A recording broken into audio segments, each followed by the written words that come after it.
Who wants someone with some pretty strong arms, some pretty big beefy arms, but also quite a brain? Yeah, go I can have uppies and a conversation. We're going to a demon, and you know how well demons have gone down with us. Oh, yes. Yeah, exactly. And this one, I think this was a good candidate. Poorly, actually. No, the demons have been good. The devils have been bad. Is it the Steeman variety of demon?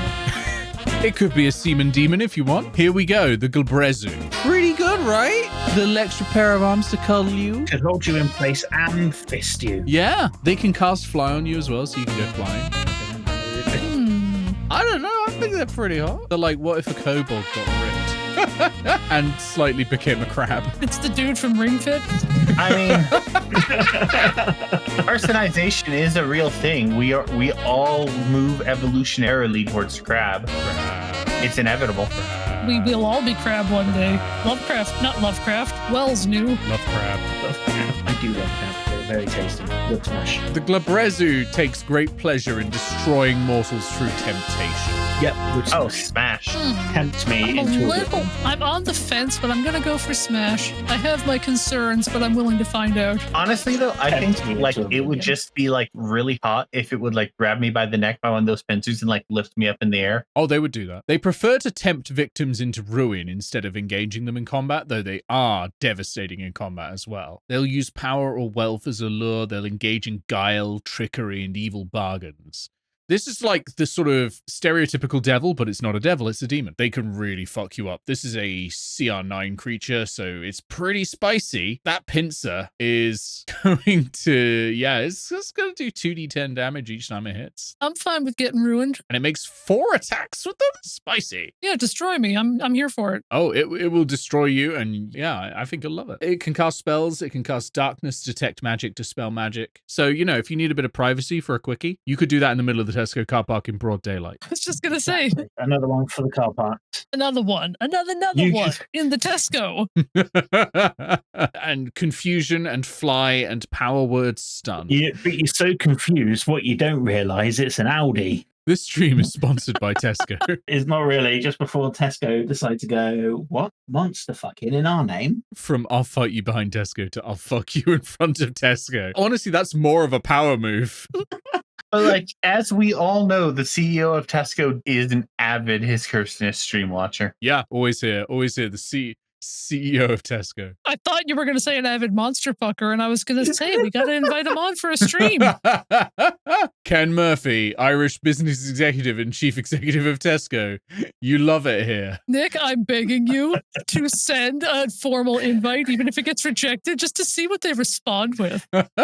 I would love to see what the secretary or the press person or whatever has to reply to that email. I'm too scared to do that, but if anyone else wants to email CEO of Tesco, Ken Murphy. It has to be you. It has to be you, Nick. You're the one hosting this. I'm too much of a coward to email CEO of Tesco, Ken Murphy. Do it on Twitter. Oh, wait. No, you don't have Twitter. Fuck. Nope, I don't have Twitter. I deleted that. Lucky. I like this little shawl it's wearing of its own skin, the little spikes. It's like, you know, or possibly it's like fancy built-in epaulettes, you know? It's nice. Yes, it's the epaulettes we're concerned about. I don't know where I was going with that. Are you okay, Nick? Yeah, I'm not. Do you need a safe space? I'm not okay. Is it my fault? Because I'm not as sorry as I should be. Should we go on to the next one? Yeah. For your sake, yes. Yeah, okay. I'm afraid, Iris, it's a dude. It's a bit different from just a dude, though, I think. I think there's a little bit different going on here. We have the Gnoll. Interesting. Basically, the hyena from, I can't remember what. Lion King? That's the one I was thinking of. They're a bit weird. They're humanoids. They're not fiends, but they are produced from the abyss, like fiends. I, too, am produced from the abyss. The demon lord Yanogu loves hunting and came here from the abyss, did some hunting in a sort of savannah-like area, and ordinary hyenas followed in the lord's wake, scavenging its kills. And those hyenas that ate the scavenged kills transformed into the first gnolls. They're ravenous, they strike at random, nomadic creatures that only attack. They never build anything, they just move from place to place, striking, raiding, and pillaging. Because they still worship Yanogu, the demon lord of hunting. The hunting is the only thing, really, that they're built for. So that's all they'll do. So they're the shit disturbers at the party. Yeah, they'll turn up rampage and just attack it. I'm not vibing. No, me neither. No, Pass. just not doing it for me. My question is, how much are they based on actual hyenas? Because if they're based on actual hyenas, then something to keep in mind is that the female ones do have a pseudo-penis. That's true. It's not something the monster manual discusses. Cowards. I think we've got to assume that they are pretty closely based on actual hyenas. I think I'd prefer external penises to not runners' route. Thank you very much. Hold up, let me look up. Gnoll pseudopenis. Why did you? I love that Nick's search history is just going to be forever ruined by this series. Wow, I've just read the most Vox headline in the world. How a pseudo-penis packing hyena smashes the patriarchy's assumptions. That sounds like satire. Good grief. I want to meet that hyena that's doing that, though. I got nothing. No one's asked if the Gnoll has a pseudo-penis. I'm going to assume yes, because Yeah, at least I for assume me, so, that's too. hotter. Yeah, fair. Nothing's been looked up. It's still a pass for me, though. But I respect pointing that out. Hold on, Valid that point. changes everything. Mash. No women and technically cat girls. Done. Oh, no. I'm a smash on this. I got to disagree with you, KatBat, on this. I think this is hot. Yes, I don't know what it is. I don't know what's putting me off. Nothing in particular. Just not vibing. They've got a feature called Rampage. When the Gnoll reduces a creature to 0 hit points with a melee attack on its turn, it can then make a bonus action to move up to half its speed and make a bite attack. Now, I'm going to assume that also works when it makes someone come. At the orgy, the Gnoll is invaluable. It moves up to half its speed and then bites someone. Yeah, no, I'm down for that. I mean, I'm still going to think about it, but I'm not actually going to pursue it. Just a dude, I'm afraid. But it's a dude I think a lot of the internet is horny for. We had to know this was coming. We're in the G's. It's the Goblin. Oh, I accidentally said older than gods. It should have said mind Goblin D's nuts or Goblin D's nuts on it. But ignore that. That doesn't say that. It says Goblin D's nuts honest. And on the video, it will. I don't know much about goblins. I do know that they are a descendant of the Sugandis. They are descendants of the Sugandis. We all know what the Sugandis is. Yep. Do we? I'm coming at this from an I don't understand D&D standpoint. I've played half of one campaign. You don't know what the Sugandis is? No. Ladies and gentlemen, we got him. Sugandis nuts! Oh, fuck me. I can't believe I walked into that. I'm so good at not walking into those. Yes! Son of a bitch. You walked into it twice. You liked it as well. Well, I heard you do the Goblin D's nuts, but I missed the Swim D's nuts completely. So you know what? I probably wouldn't normally smash, but I think I have to accept the smash on this because I just walked right into it. Why? I'm so mad at myself right now. That last line is supposed to say malicious. I just can't type. You were too busy thinking about the hotness of the goblin. This whole panel just is fraught with peril. So I gotta say, there's a lot of goblin porn. A lot of people's ideas in D&D about goblins do not match up with the Monster Manual's description. The depiction of goblins has changed a fair bit over time. The depiction of goblin as a playable species as well has changed over time. These are the Monster Manual goblins. They are a lot worse. I'm afraid they are canonically evil, they're bitter, they're cruel, malicious, craving power and abusing authority. That's not the case these days. This is the original, where they weren't designed to be a playable species. They are little shits. They are the best way to kill any party, I think, up to 3rd level. You can kill with goblins. Easy. Child's play. They can hide every turn. They're so good at hiding. They are experts at hiding. So you can't fucking find them. It's like, yeah, welcome to Fantasy Vietnam. They're hiding. You can't see them, and you are just going to die. First 3 levels of D&D, everyone goes up against goblins in the first 3 levels of D&D, and then they come away scarred. Sorry, I'm not recovering anytime soon from Welcome to Fantasy Vietnam. They hide in the woods and they murder you. That's it. The worst part about smashing goblins is you are very likely to catch Ligma. Oh yeah, that is true. They do carry it. I think though you've got to take into account some of the art that has happened to them since, and I think goblins are pretty fucking hot. Plus, I've also got to take into account that at least one person in my friend group would murder me if I didn't say smash. Well, what's a little murder between friends, Nick? Exactly. I would like to live so I can smash more monsters. You fool. You become the ghost and then you smash whatever you want. Come on, get with the program. That is true. I think goblins are neat. They're tiny little gremlins. I think these days the tiny little gremlin sort of vibe has shifted from goblin to the kobold, which we'll see later. But there is still a bit of goblin energy about the goblin. It's just these days, I feel like goblin has been taken over by the EP crowd, you know? Goblins have a much more chill vibe these days than they used to, and that high energy maliciousness has gone to the kobold. Yeah, I can see that. I mean, I feel like maybe that goblin energy has been replaced with goblin my dick. I was wondering how long it was going to take for you to do that. I was waiting. These aren't in the monster manual, but they are additions that are like official additions to it. So these are from like Volo's Guide to Monsters and that sort of thing. Goblins have the funniest spellcasters in the game. They have something called the Booyag. The Booyag is someone who is like a smarter goblin in general. They're just considered like the nerd, basically. And they are often bullied, but they are also often fairly powerful. The sorcerer one is explicitly called the Booyag, Booyag, Booyag, and they have access to wild magic, so random shit happens whenever they cast spells. But who among us has not banged the funny person in the room? Come on. Sometimes that comedy lay is worth it. There's also one other extremely funny version of the goblin, which we won't get to for a while. The Nilbog. Nilbog being goblin backwards. It is a jester that is the most annoying thing to fight. Genuinely, I once fought against a Nilbog in like one of the very early sessions of D&D that I ever played, and I was playing it along with two other friends, and one of my friends who was playing on there got so done dirty by the Nilbog. He is still angry about this 5 years later. Like, he pure hates Nilbogs. Getting done dirty by monsters is kind of the goal of this stream. Yeah, if you're going to get done, it better be dirty. Any creature that attempts to damage the Nilbog has to succeed on a charisma saving throw or be charmed. A creature charmed in this way must use its action praising the Nilbog instead of anything else. The first time you actually hit it with a weapon, it heals instead. It's such an asshole.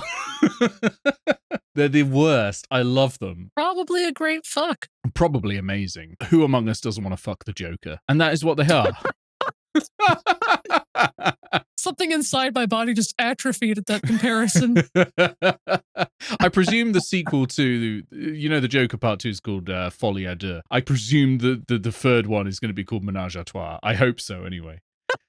Let's go over to what is absolutely not just a dude. We're going to the gold dragon. Ooh, fancy. These are the goodest dragon. I think you could argue the platinum dragon is gooder because the platinum dragon is literally a god, but this is the goodest type of dragon. They're kindly to anyone who is not evil. If you're in need and you're near a gold dragon's home, you can shout into the void, just help me, and it's likely the full-on gold dragon will appear and save your life. Sounds like a good person to have around. Yeah, they're also big into shape-shifting. Like a lot of the big dragons can shapeshift, the gold dragons do it almost all the time. So they'd be able to shapeshift into a car. Nice. Smash. Ka-chow!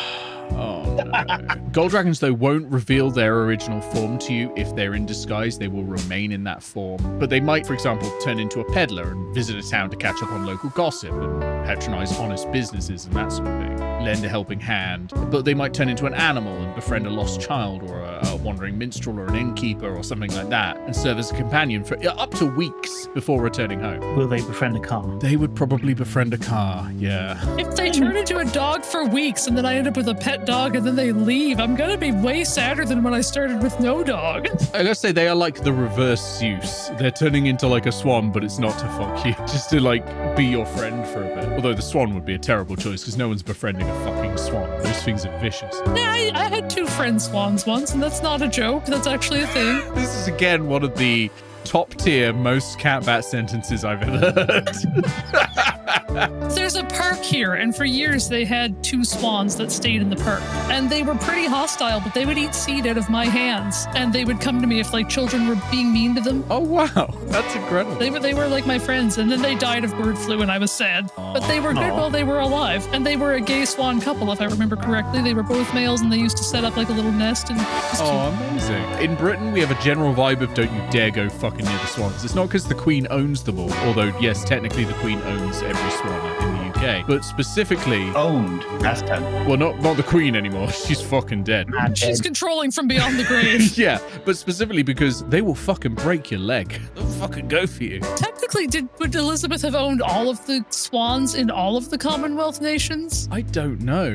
That's a good question. I Because if don't so, know. then I'm I sure was there definitely is actually a hanging out law with the around Queen Swans. We're looking it up. Does the Swans, king own every swan in all Commonwealth nations? Does the king really own all the swans? The pressing question. The short answer is yes.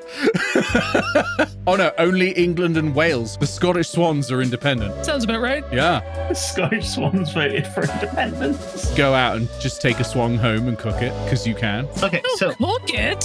Why not? It's the forbidden meat. We must know what it tastes like. You train it for So- war, and then you turn it on the king So, because he's not gonna by the expect way- the swan. the swan is a waterfowl, so technically it Yes. would taste like red meat for the most part. Okay, so the gold dragon. Let's get back on track here. Nick did mention that gold dragons are the most goodest of dragons. Yeah. What Nick failed to mention is that gold dragons, if you have enough gems and gold and riches, are very much willing to bend their morals. Most people have a price. I mean, yeah, but like the thing about dragons in D&D, and it's always been something weird, is that they are very set in whatever morality they have. And generally, you can't dissuade them from that morality, except gold dragons. Gold dragons can be bribed. Oh, hold on a sec, actually. There's something here very specifically saying that's not true. Gifts of treasure that it can consume are well received by a gold dragon, as long as they aren't bribes. That's also not true because we have Specifically a says in the canon monster manual. example in 5th edition by the name of Aranax, who was the gold dragon at the end of the Dragon Heist campaign, who chose Yeah. to willingly defend a hoard of gold and treasures that it knows was gotten through thievery and murder because he was paid to do so. Yeah, but you can't paint all dragons by the actions of one. If I go and I rob a Tesco, that doesn't mean every human being on the planet's gonna rob a Tesco. You kind of can with dragons. I don't know. The problem here is they've fucking not read the monster manual. Yeah, Aranax is a direct contradiction to that line in the month manual because Aranax was overcome with his greed and chose to be the guardian of a vault of ill-gotten gains, murdering anybody except the Neverember family who came to collect the gold, regardless of innocence. You're gonna smash this? Yeah. Oh yeah. I think I'm gonna smash as well, because this is a, as the monster manual says it anyway, apart from that dragon eyes. This is a pretty uniquely always good dragon. This is the John Cena of dragons. You know, John Cena has now recently done like the most Make-A-Wish Foundation things out of any celebrity. The gold dragon would do that. Like it's like turning into dogs to help lost children walk home. Like this is the most powerful of the metallic dragons as well. And it spends most of its time turning into a dog to help a lost child home and that sort of thing. I think that's real cool, and that makes me a little bit wet. All right, so what's next? This is another demon, but this one I think is going to be for like the particularly like the horny furries. They're going to like this one. Let's take it over to the Goristro. 15 foot tall, big horny energy. We're looking at big horny energy. I mean, two massive I mean, horns. quite literally there. They're basically a demonic version of a minotaur, including the fact that they don't get lost in mazes. So you're saying when we go to the corn maze, I have a friend. Absolutely smashing the corn maze with your friend, the 15-foot tall Goristro. Yeah, Nobody's that gonna notice. It'll be fine. I think the will destroy your back walls is a euphemism. It is a siege monster, so it deals double damage to objects and structures. So, of course, I'm referring to literal walls. I don't know what else you're thinking. Well, no wonder it never gets lost in a maze. It'll just smash down the walls. It's like, don't worry, I never get lost. Beasts through in a direct straight line to the center. Exactly. Direct and to the point. I like it. Now here's the thing, it's large, it's monstrous, it never gets lost in mazes. That means it can give you like a 10-minute head start and then hunt you down, and then when it catches you, you bang. That's a pretty hot idea. Oh, that's the opposite of what I like. I don't like when tall things chase me, and this is a tall thing, and it would be chasing me. Resident Evil flashbacks. Like, oh god, Mr. X all over again. Nemesis is the You know one what? that gets me. Smash. He's too big. Too big. Oh, Put it yeah. back. Smash. But Look, barring I can ride this is it. very So specific Smash. fantasy. I'm on the board. I'm on Smash. Yes, yes. I want to know what this thing feels hitting it from behind. The art here is very, like, proud and dominant. Oh yeah, let's blow it out your back. I want to make that thing submit. I love a challenge. What? Taxes? I have a question. What do people think of the Minotaur cum conundrum? I'm gonna need more information. What is the Minotaur cum conundrum? What I think is that there is not enough inside of me. Oh, very good. Minotaur cum conundrum. What inspired Minotaur cum addiction? What? Oh no. I found some websites. In multiple media I've encountered, Minotaur semen is addictive, like narcotically addictive. What's up with that trope? Okay. People really like fantasy porn. And I guess if you're stuck in a maze long enough, I don't know. I don't know why it would be like narcotically addictive. That doesn't make any sense because they're just like bull people, right? Bulls aren't narcotic. Well, I don't know. Is bull semen narcotically addictive? Is bull semen... You gotta stop looking this stuff up. Bull semen, 10 things you didn't know from the Independent. That sounds about right. 1. Bull semen has one use, the insemination of cows. You know what, the Independent? I actually did know that, honestly. And I imagine it's got several more uses, to be quite honest. You're not imagining the horny industry, Independent? Yeah. As with some spirits, price depends on the proof of the product. What? Is there like 200 proof bull semen? I'm gonna go back to it depends on how long that bull's been in that maze. Yeah, true. Yeah. Finely aged semen. Oh, yeah. If the bull's been in there too long, you're going to have to chew before you swallow. Oh, I guess we can have pudding with this. With the texture of like a rice pudding. Oh, terrible. Oh, Creamy rice pudding. Stop. We can't do the rice pudding thing. I don't think you understand. I don't Can we understand. please move on from this one? Please. My Yeah, okay. grandfather used to make me rice pudding as a child, and it was the only thing he could make, and he was so proud of it. It was so bad. And now the Minotaur thing has made it so much worse. I have skipped over the grey ooze in the monster manual because the grey ooze is literally just cement. And we all know we're putting the Smash. semen in cement. With a hammer. True. So we're actually going to another dragon. And this one's a bad dragon. The green dragon. This thing's naughty. Sorry, I'm already giggling at the notes.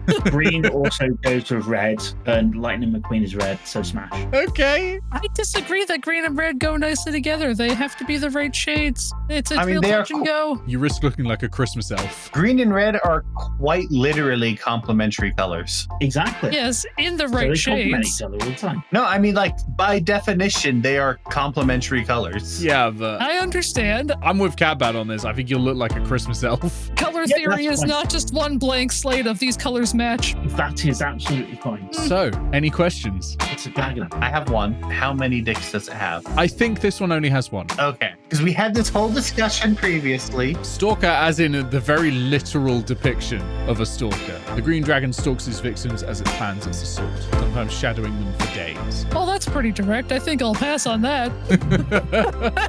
These are evil. These are real evil. Oh, God. The green dragon is the CIA in dragon form. What I mean by that is its hoard is primarily not wealth or money, it's people. Not in a slavery way. Like, it recruits people in the same way like a spy master might. So it hoards agents. It wants powerful people in powerful places to do things for it. You know, it's essentially the lobbying industry. Oh, so it's all the worst things. So it's a very manipulative schemer. It's wily, and it bends other people to its wills by playing off their deepest desires. And it definitely hasn't had any impact on any global governments ever. I'm firm in my pass. What about you, Nick? I don't know if the green dragon does it for me, because their breath weapon, by the way, is poison. I don't know. On the one hand, chemsex. On the other hand, it depends on the kind of poison, you know? On the other hand, they need to brush their teeth. You get it. Yeah, exactly. And the art is not selling it on me. The art here is a bit shit. I apologize to the artist, but it's kind of, I don't know, it's kind of messy. I mean, it's a dragon and green. All the features kind of blur into each other. Maybe my eyesight is finally just giving out looking at too many horny monsters. Now, that's a gouache dragon, I think. A little bit smudgy. It looks like someone's watercolored this dragon, which, you know, if that was the intent, that's actually pretty rad. But if it wasn't the intent, that's not good. I'm a pass on this as well. Who will spawn to a girl boss? Always good Only for if they're gonna... gatekeep me. Thank you, Luke. They might not gatekeep you, but they will gaslight you. It is the Green Hag. I am intrigued. So this is the archetypal hag. There's several hags in the monster manual. This is the one everyone sort of originally thinks of. This is that poison apple hag, that sort of thing. The cackling, and I'll get you, my pretties. Wah! That sort of thing. I can't turn down a woman who calls me pretty. She can also change her appearance at will. Whose will? They do fail to hold up to inspection, so if you touch them, you realize they've got claws instead of normal fingernails and things like that. That's okay. She just get her nails did. It's fine. Let me go over how they reproduce, because read that recently. Hags propagate by snatching and devouring human infants. After stealing a baby from its cradle or its mother's womb, the hag consumes the poor child. A week later, the hag gives birth to a daughter who looks human until her 13th birthday, whereupon the child transforms into the spitting image of her hag mother. Hags sometimes raise the daughters they spawn, creating covens. A hag might also return the child to its grieving parents, only to watch from the shadows as the child grows up to become a horror. I I mean, in Texas, that's a business model. Oh, I mean, I It guess. solves a problem. It's just like, it's the devouring them from the womb implies that they are eating through another person, which they would do. Anyone who's played Baldur's Gate 3 now has a deeper understanding of what the hag's plan was in Act 1. You could just have, a C-section. You could? You can be polite. It's not required that you eat through somebody's abdominal wall to get to that baby. I don't think a hag would, though. It would be less fun for the hag. The ethical hagging, brought to you by KatBat. Didn't Edward Cullen do that too?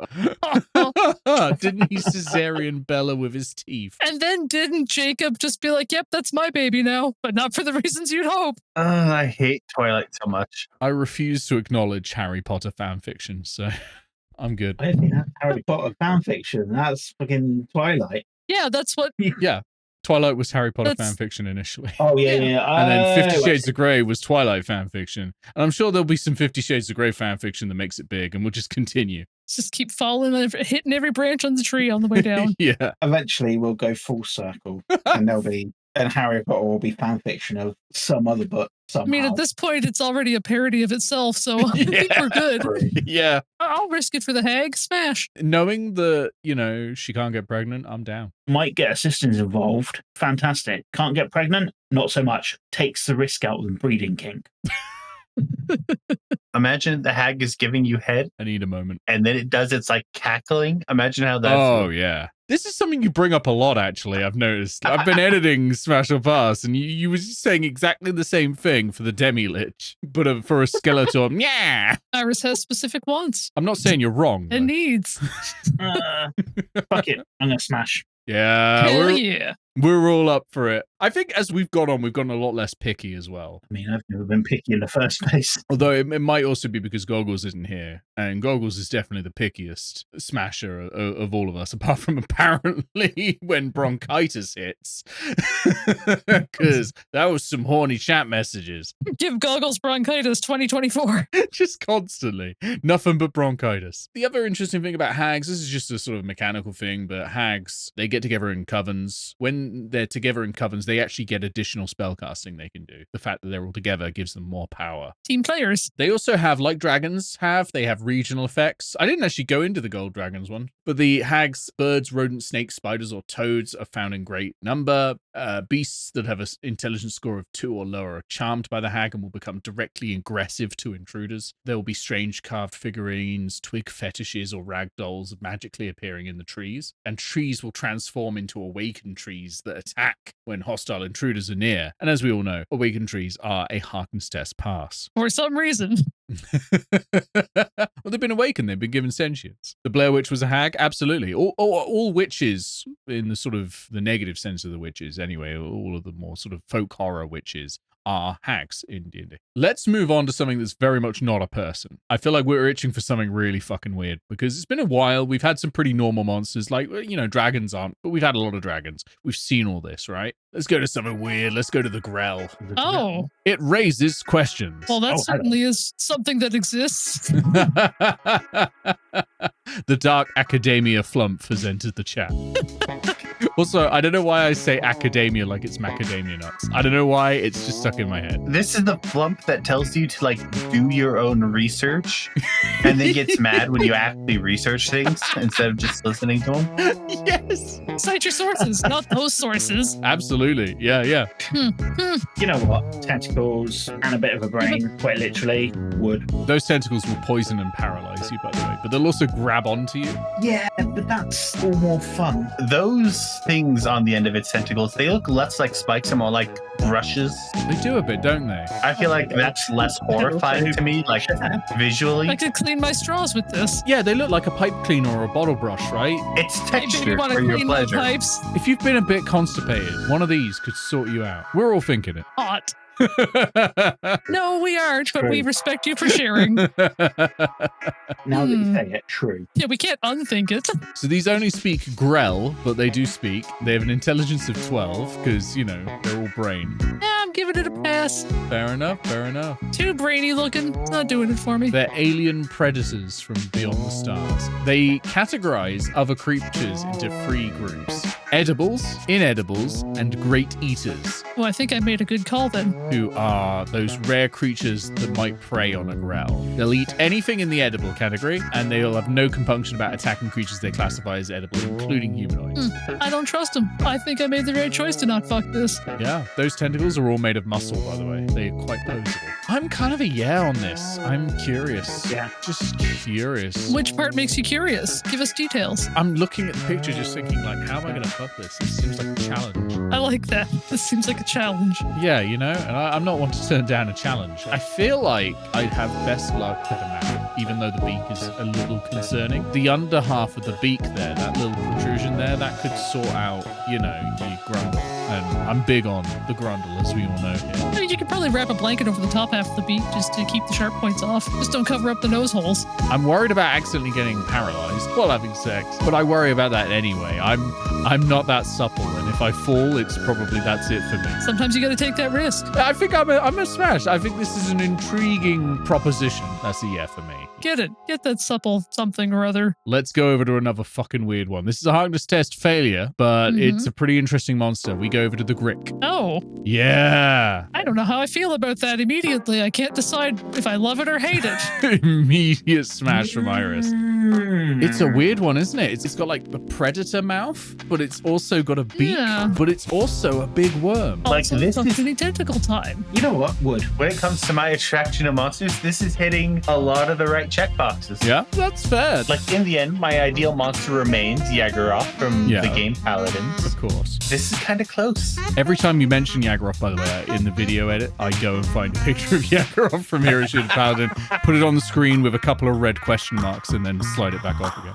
As you should. Correct choice. What you should do is you should go to the Paladins wiki and look at like some of Yagharoth's skins, because there are some great ones in there.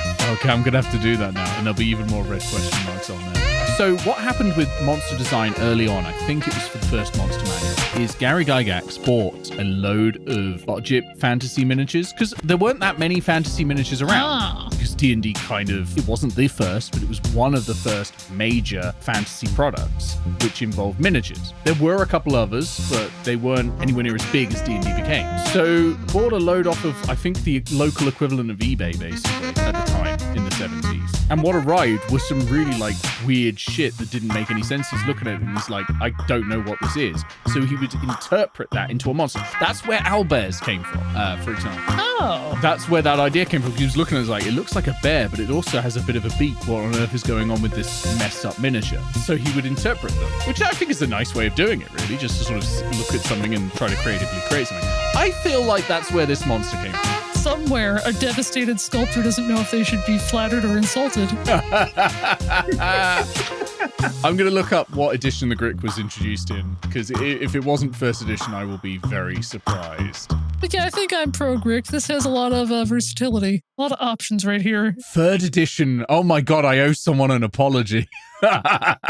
I'm so sorry, designer of the Grick in third edition. You'll need to be more specific in that apology to make it count. I'm so sorry that I claimed that your monster design had to have been the result of just a messed up sculpture instead of actual artistic design. That's better. They're interesting creatures. They do have rubbery bodies. They're a pretty low-level creature. They don't hit too hard, but the problem with the Grick is they're one of the early ones that attacks multiple times. So that can get pretty scary. They're a challenge rating too, so you could throw this against second level creatures and they can do 14 damage in one hit, which could pretty much murder a character in one go. A wizard's going down in one hit. Yeah, sounds a little OP. It's a little bit powerful, but it doesn't happen all the time, so it's not too bad. Though they do have advantage on hiding in rocky terrain, so you got to be careful. For all the canyon sex. Oh yeah. I mean, canyon sex is some of the best sex. They don't really hunt so much as drag their rubbery bodies place to place. They lurk out of sight and wait for someone to come past and then like lunge at them. They'll eat basically anything that moves except for other Gricks. They refuse to eat other Gricks. Well, they come on a little strong, but you know, there's potential here. Yeah, you can kind of understand it. They don't speak any languages. Their intelligence score is 3, so they are a hardness test failure. So I got to stand by it. I think this is a unique blowjob experience. I don't think anyone's receiving oral in this way from any other creature. And neither Even will if you you don't- after the first time. No. No, you won't. So I'm going to put myself down as a smash as well, because I'll try anything once. 2 left. Have we got some good ones to end on? You better believe we do. The Grimlock. Fashion forward. This is another Underdark creature. They used to be people. They're a little unusual. Basically British. They worship mind flayers. There were human cultures whose high priests and mind flayers would subvert and use their insidious powers of thought control and get those leaders to turn their faiths and their followers towards the Illithids, which they then worshipped as this sort of blasphemous deities. These enslaved humans would create fervent cannibal cults that regarded the brain eating of the mind flayers as a holy sacrament. And so this is where these come from. I was going to make a joke about British atheists, but I don't think I can now. They are completely blind. They can't see at all. They don't even have eyes, you can see on the art. That's left their other senses to be extremely powerful. So they actually have quite a wide-ranging what's known as blind sight. They have 30 feet of it. And with their permission, you could put little googly eyes in the eye dents and have yourself a giggle. Yes, you could. Mind flayers do have a lot to answer for. They're behind a lot of the Underdark's more disastrous lore. So the cannibalism and most of the cannibalism is kind of turning me off of this. I might have to pass. I don't think this thing has any real redeeming qualities, I'll be honest. They still love the mind flayers as well. They will serve them whenever they meet one. They believe that the war that they fought on, which drove them underground, has not ended yet. Yeah, I think I'm gonna pass. That's fair. I'm sorry, I'm a smash. I have low standards. Reason? Just any reason. Pick one. I'm sure none of them is nice. I still would. I can fix them. This gives me the impression that you would be roaming through any street anywhere and be like, you look nice. Can I interest you in some sex? It was me at that bus stop all those years ago. I can fix them. If you like a project, you like a project. We're not gonna stop you yet. I've left a good one for last, which is something I've done, and it's entirely unrelated to the fact that the first 2 letters are G and then Y, and so it's at the end of it alphabetically. So it was you, not the order of the alphabet. Yeah, this was me. You saved something regal for last. We did the Andro Sphinx ages ago. Here we are, the Gina Sphinx. The specifically gendered species here of the Sphinxes. We all know what I'm going to press, but I'll be honest, the only Sphinx I could think of right now is the one from Dragon's Dogma 2. That's fair, and that's pretty accurate for a Sphinx, to be honest. The Gina Sphinx works like that. They're very big on riddles. They know pretty much everything. They have a lot of the powers of the Andro Sphinx as well, so they can do all the things like age you or de-age you or whatever and make time pass forward and backwards. But they can also plane shift you around to places. That's why they can literally take you to heaven. They're the sort of very classical Sphinx that we all think of. It's just a little too much, just like a regular lion, and I'm not really into that, so I'm gonna have to pass. I mean, depending on the artist, they do tend to have more humanoid faces. But based on what we've got on screen right now, that's pretty liony, and I'm not down. A Gina Sphinx does bear the head of a humanoid female. It says so in the first line on the stat block. I really got to ask what the artist was doing there. Some are marked with wild leonine features, but this is a little bit more than that. Yeah, this if we're talking the never-ending story Sphinx in Smash. It probably would look like the never-ending story Sphinx or the Dragon's Dogma. It would look like this, but it would have an anime cat girl head. If it's a sexy Sphinx, then yeah, I'll smash it. Yeah, some of them do get very sad for having to kill a lot of innocents. You can still have sex when you're sad. Sometimes the sex makes you happy. God told them to kill the innocents, and so they do, but they feel a bit sad about it. The real idea here is to just ignore what God says. True. Problem solved. They can also cast tongues. Cast your tongues on me. But all right, I've been swayed. I've been swayed to a smash. They're pretty good, yeah. The only sad thing, the thing that was a negative on the Andro Sphinx, and actually a lot of people turn down the Andro Sphinx for this, is they are inscrutable. You can't sense their emotions or read their thoughts or tell what they're thinking. We're having sex, not building a life together. It's fine. The mood is very different this time around, I will say, because last time it was actually a pass for most people because they were all like, I gotta know if they're into it and all that. And I was like, you don't really need to know for a one-night stand. And they were like, no, I've got to know. Clear communication's important, Nick. It's clear how our standards have fallen as we've gone through the monster manual. Here's the thing for me. The Andro Sphinx is most definitely a dude. They have to be men. Yeah, that is a big problem. This is a hot woman. Yeah. This is a hot woman. Oh, yeah. That's it. I thought there was more going on. That's it. Yeah, no, that's fair. Okay. My point was going to be that if they weren't enjoying it, they could just ask to stop and we would stop. That's true. They can still just communicate. If we've got good communication, then be as inscrutable as you like. Thank you for joining us in our titillating journey through the monster manual. If you liked what you saw, don't forget to hit like and let me know in the comments down below which monster you find most resistible. And hey, if you want to see us crack through more hot stuff like this, hit subscribe and turn on notifications. Until next time, shame on all of you and, most importantly, shame on me.